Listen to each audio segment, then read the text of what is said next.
Vamos a ver ahora en estadística cómo calcular 5 fórmulas aproximadamente.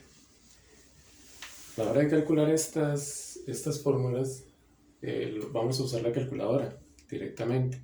No vamos a verlas como la fórmula en sí, la fórmula matemática, usando valor por valor, sino que vamos a ver cómo la calculadora puede ayudarme a encontrar esa fórmula, porque resulta que eh,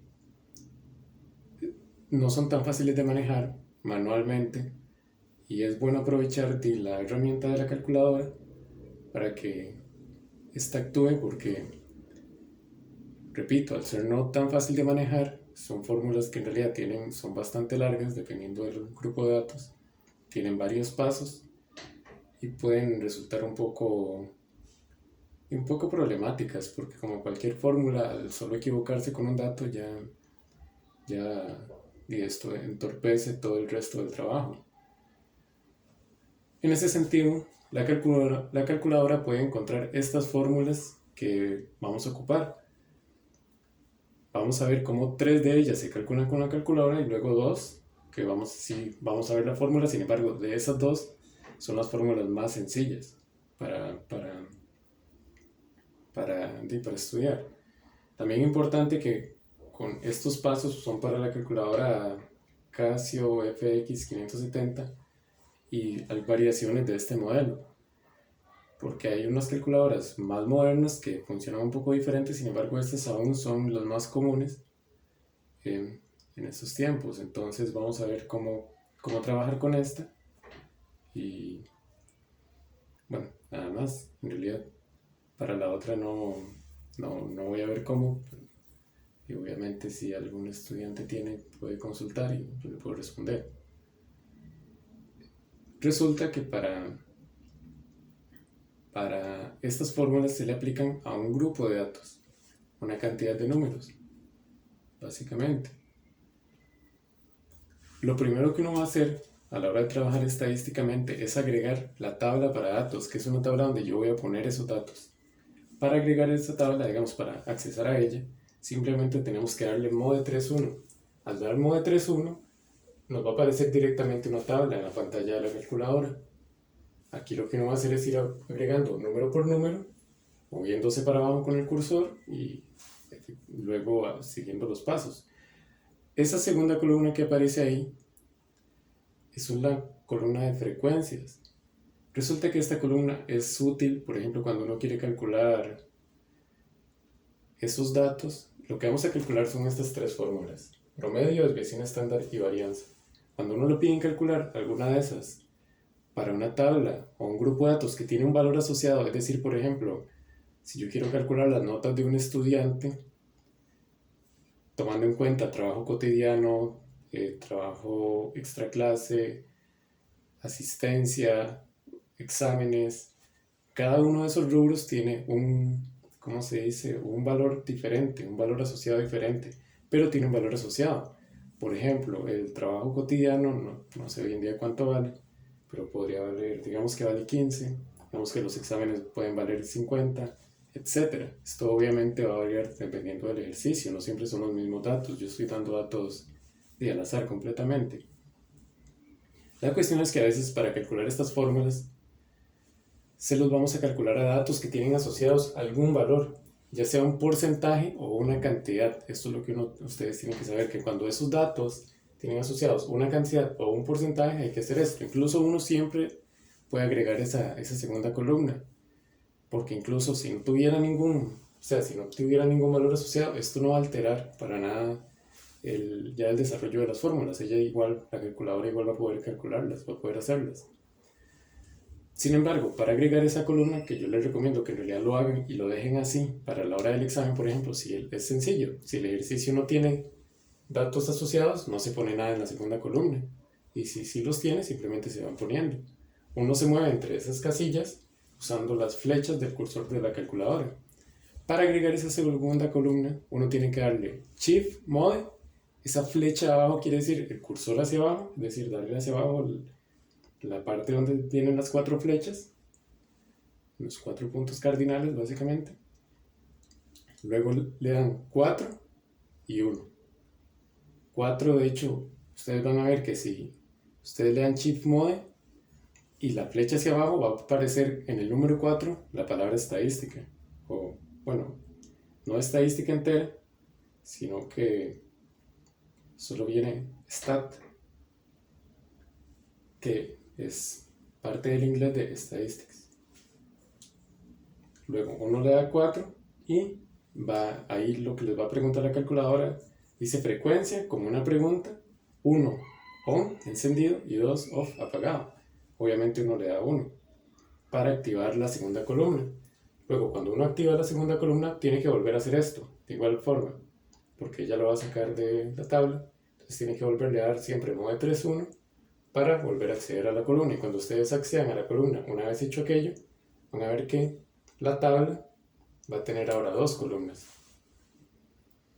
Ahora sí, cuando uno tiene las 2 columnas, solo una dependiendo del ejercicio, como repito, yo les recomiendo que trabajen con las 2, simplemente si la segunda no aparece no pongan ningún valor. Ustedes le dan modo 3.1 para acceder a la tabla y en la primera columna van a ir poniendo los datos en la tabla. Este es el primer paso, introducir los datos en la tabla. Cuando uno ya introdujo los datos en la tabla, cada uno de los números, le va a dar la tecla AC. Esa tecla AC lo que va a hacer es salir de la tabla. Hay 2 teclas, de hecho es una tecla que está en anaranjado cerca de los valores numéricos y las operaciones básicas. Ustedes ven que la tecla AC está cerca de la tecla DEL. La diferencia entre ellas es que la tecla DEL borra lo que usted puso ahí, pero la tecla AC lo guarda. O sea, sale de la tabla, pero guarda los valores que uno va metiendo. Entonces por eso hay que darle a C. Una vez que uno le da a C, lo que hace es acceder al menú de fórmulas. Para acceder al menú de fórmulas, hay que darle Shift 1. Y aquí es importante que puse 4 o 5. ¿Por qué 4 o 5? Porque esto varía en algunos modelos de esta calculadora FX 570. Hay que darle donde diga bar. Si en su calculadora es en el 4, le dan el 4. Si es en el 5, le dan el 5 simplemente. En algunos creo que es 3 incluso. Si ahí no lo apunté, pero básicamente ustedes le dan Shift 1 y donde diga var, variables, parte de variabilidad. Cuando ustedes leen donde diga var, van a venir 4 números. Básicamente 1, 2, 3 y 4. El número 1 significa promedio. Si uno ocupa calcular el promedio, solo le da, el número 2. El número 1 no lo vamos a utilizar, no es una fórmula que se estudie. El número 2 significa promedio. Si ustedes le piden el promedio, simplemente le dan 2 e igual, la tecla igual, y ella lo va a calcular. Si les piden más bien calcular o si ocupan la desviación estándar, lo que hacen es darle la tecla 3 y la tecla igual. Y si ocupan la varianza, le dan el número 4 y la tecla igual. Es decir, cada uno de esos 3 números, 2, 3 y 4, significa cada una de esas fórmulas en específico. Estas fórmulas no las estamos estudiando, obviamente, en su forma como de fórmula, justamente, sino que estamos haciendo que la calculadora las calcule. Pero ¿qué significan? El promedio lo que significa es que es un valor como representativo, el más representativo del grupo de datos. Es como todos los datos, en realidad, tomándolos en cuenta todos juntos, cuál es el dato que mejor lo representa, el que está más cercano a todos en general.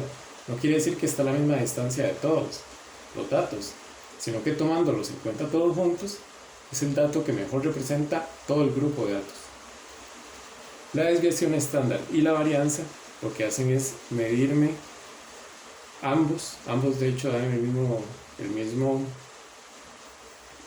resultado, digamos, se tiene una interpretación muy similar, porque de hecho la desviación estándar es la raíz de la varianza.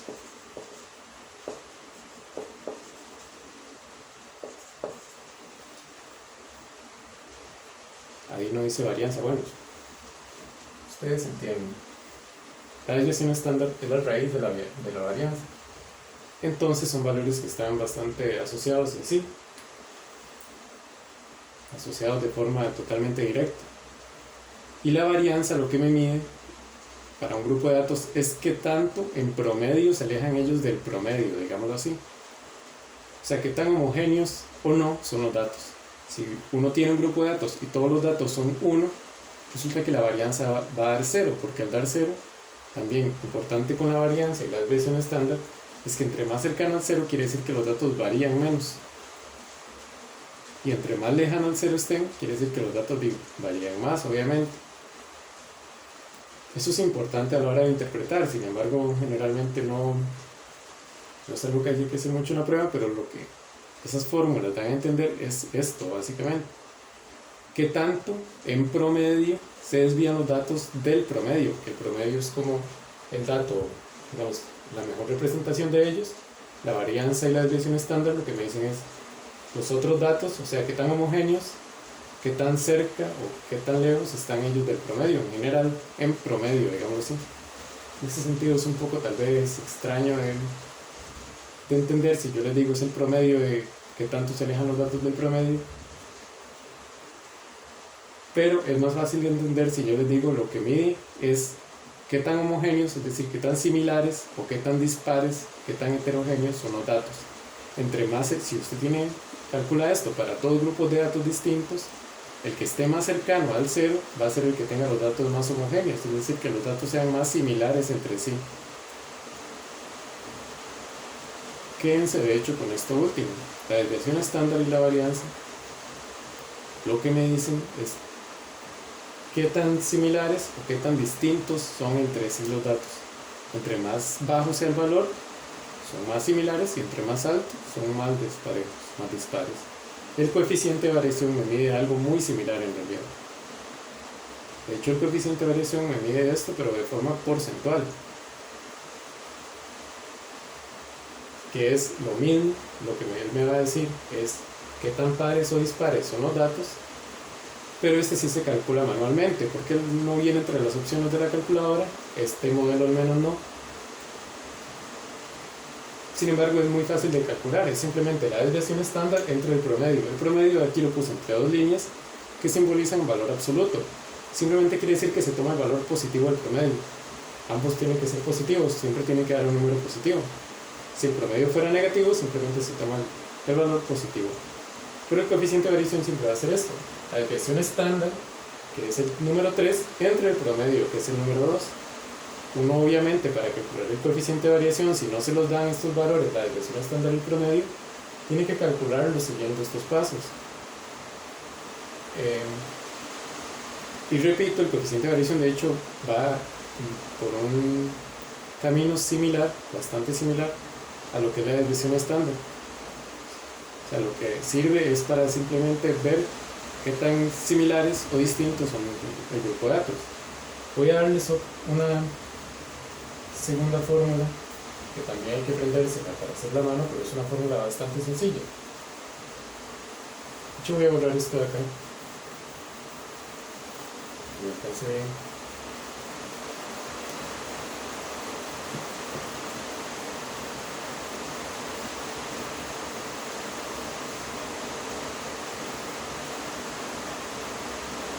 Ustedes obviamente pueden